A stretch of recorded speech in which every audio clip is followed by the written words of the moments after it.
Who can play that game? Because you are a joke.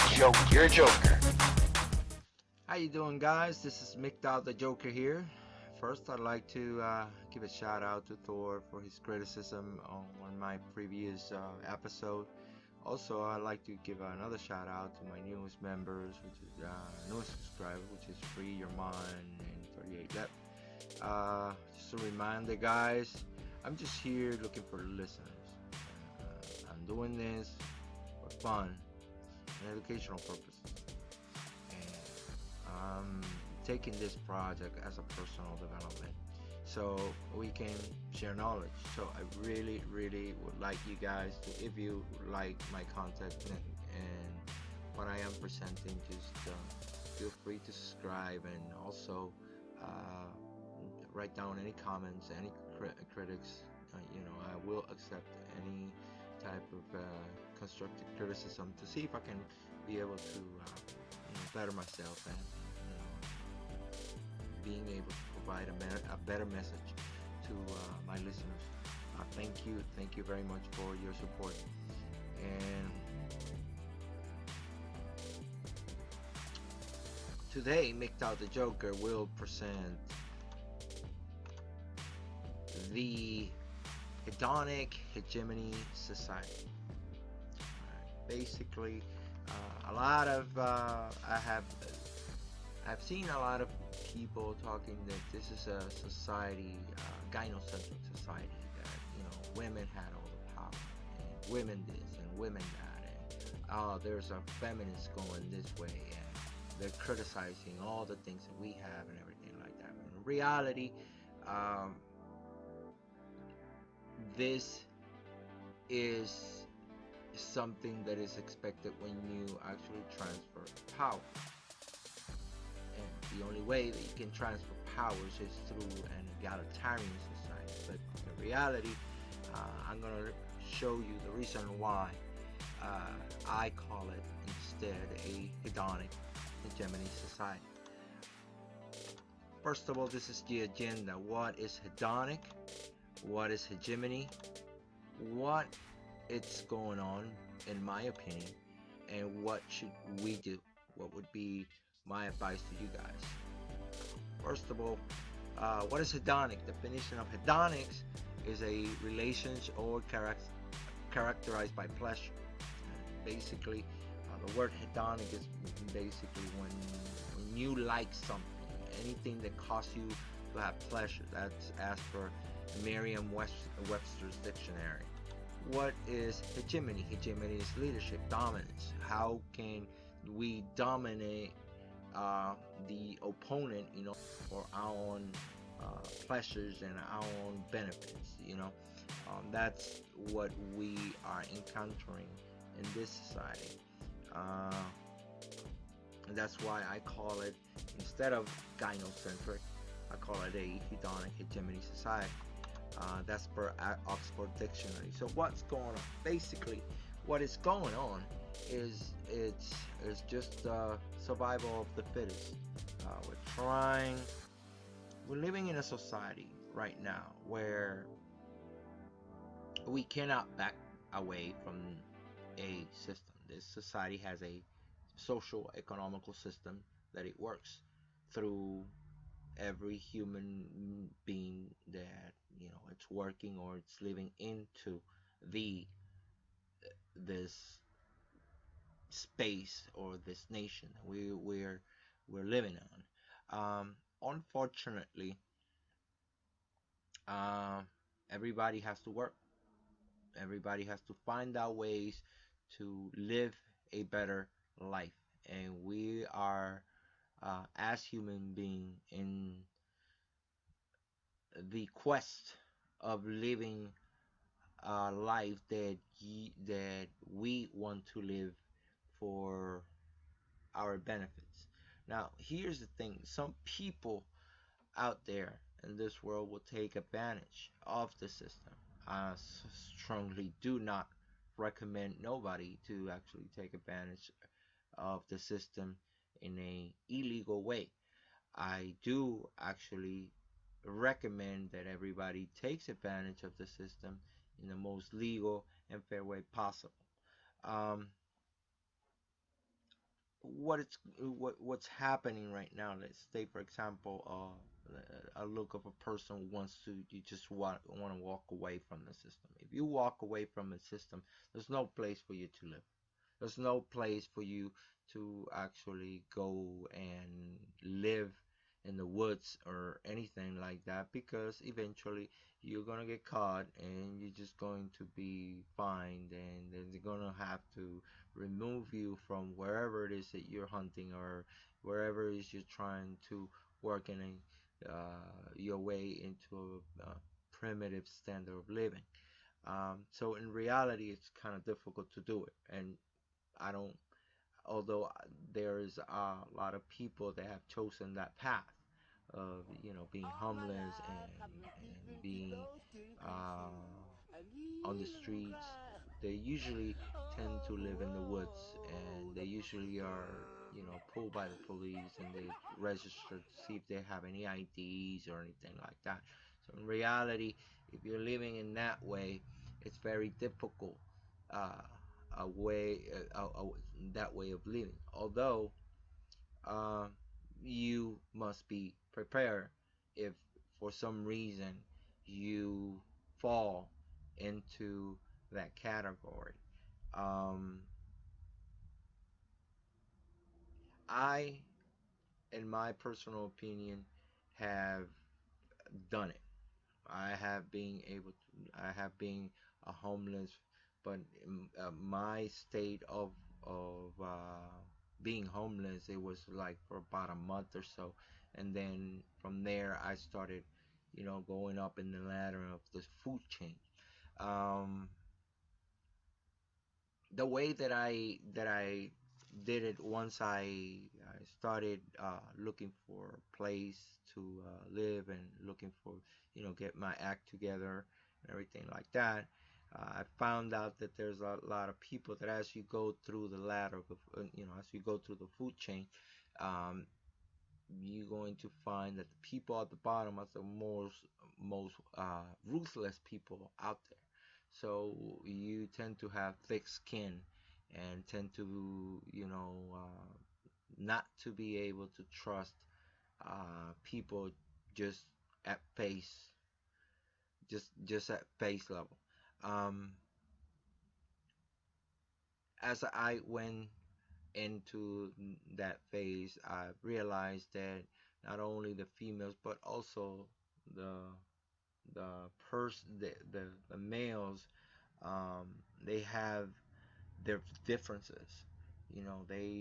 They always look for a way, or either to scheme you, or they always was looking for a way to take something away from you instead of helping you.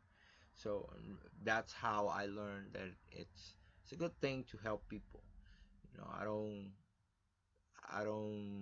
judge that, but you have to be careful who you're helping, and who's helping you, because uh, you do not know if that person's gonna, whether it's a male or a female, if that person's gonna take advantage of you, whether you're helping him, or that person's gonna hurt you, whether you're getting help from him. So it's a way of balancing and judging what type of person you guys are, that you are living in, what type of environment that you're in. So that's how you are able to function. So as you go up in the ladder, you can be able to, make your money, and pay for the rents, and pay for the things that you want to pay, and be comfortable. But unfortunately, as you go up, there is a transition that you have to do. There are ways of thinking and being able to be responsible for your own safety, and for your own, survival.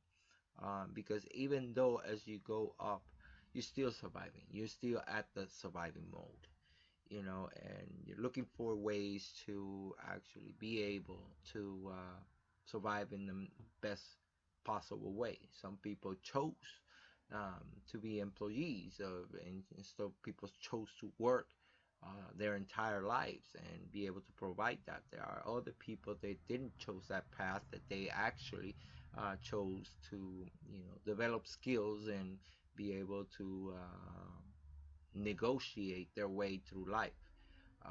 And that's just another topic for another episode. But to sum it up, that it's what is going on in society. In this case, the reason why this society has become more gynocentric than phallocentric, though is even though this system itself is egalitarian, is because we as male, we have provided or given the power to the female uh, to do what they want, not taking in consideration what we want. We have done that. Nobody else did it. We as male, we as males, we have given that power to the female, and then we have laid back and say, you know what, I'm tired. I'm not gonna go ahead and do my part. Let the women take over from now on. And she took over. The only problem is that once she takes over, the problem with the females is females are very emotional, and when they're emotional, they don't the very first instinctive need that they have is to be protective and to be secure. And once you fall back into the whatever, let the female run the show, she will run it and then she'll kick you out. And that's how it works. Most of the time it works like that. That's the social dynamic. Now, most people will take advantage of that. Hence, the people that wants to take on more benefits. Like I hate to be uh, factionalist, but feminist people, like feminist people, they like to take advantage of that. A lot of girls, they think and they have this entitlement mentality. They have this entitlement that, oh, because I am this, that, and the other person in the family, I should be protected. I should be doing this. I should be doing that. When in fact, you know, that person wants to be free. That person fought 60 years ago to be free, to have the power of the vote and to have the things that they want to have and be able to provide for herself and everything like that. See what I'm saying? So what should we do? Well, in reality, what I do is that I do not get married because of her, because I know that sooner or later, the minute that I don't get married and that I do get married, I know that I'm going to be hooked legally and forced to do something that I don't want to do with the girl. That is how I see the things going when you are married. Because now the female is gonna start dictating you things to do and telling you what to do, and they started manipulating you and turning the dynamic into her favors. You cannot do that. You cannot be able to allow yourself to put into a situation when she will turn the dynamics of power for her, because eventually she'll get out. She'll feel insecure. She'll feel that that you're not worth of a man, and in reality, it's not that you're not worth of a man. In reality, is that you're tired of her nagging and tired of her complaining and tired of her telling her uh, uh, telling her that you cannot go more than you can that you can go. This is me. This is how far I can go. I'm putting up a stop to that. By me not getting married, even though I got into a relationship, you know, I can continue on with this girl, but I have that power of saying, you know what? This is where I'm going. I'm going from point A to point B. You want to come? Fine. If you don't want to come, then goodbye. Next. As simple as that. You know, it takes a lot of bravery. It takes a lot of posture to do that.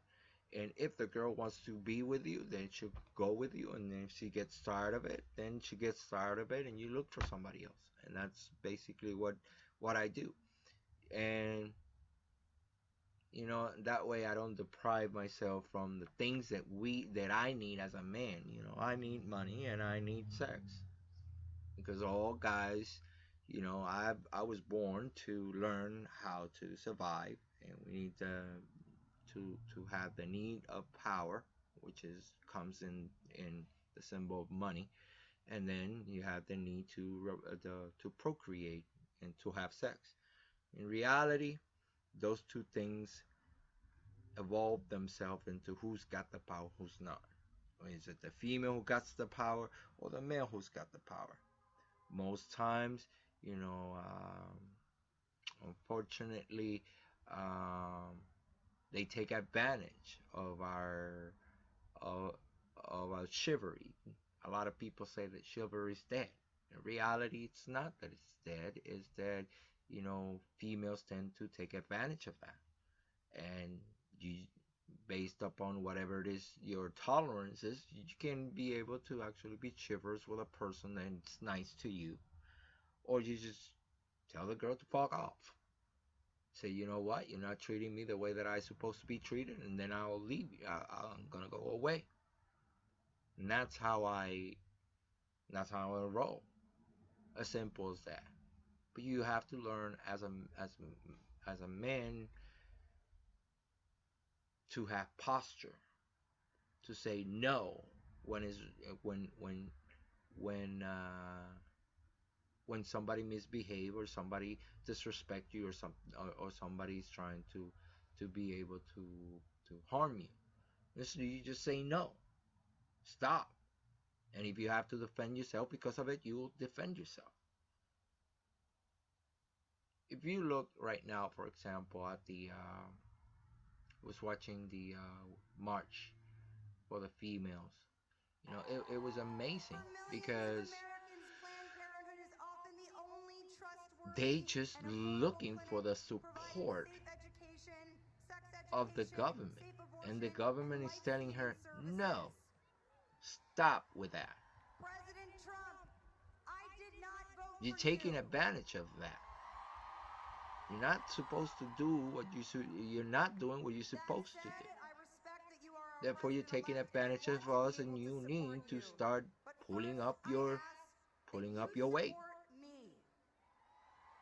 And if you feel that you're equal to the male, then you have to be equal to the male and work as hard as him.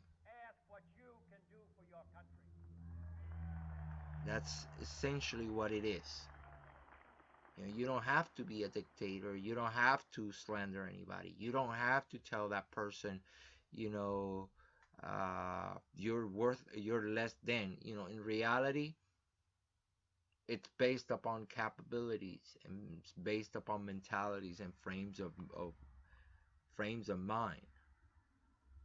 Last but not least, this is my advice. The man who can control his hedonic senses and stay true to his principles is the one man that is going to be free. Because for every man who wants to take on the world, there's one man that wants to be free. Hey, thank you guys. Thank you for everything. Don't forget to subscribe. This is MGTOW the Joker out.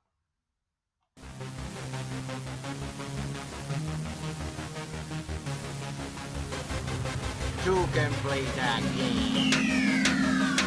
Because you are a joke.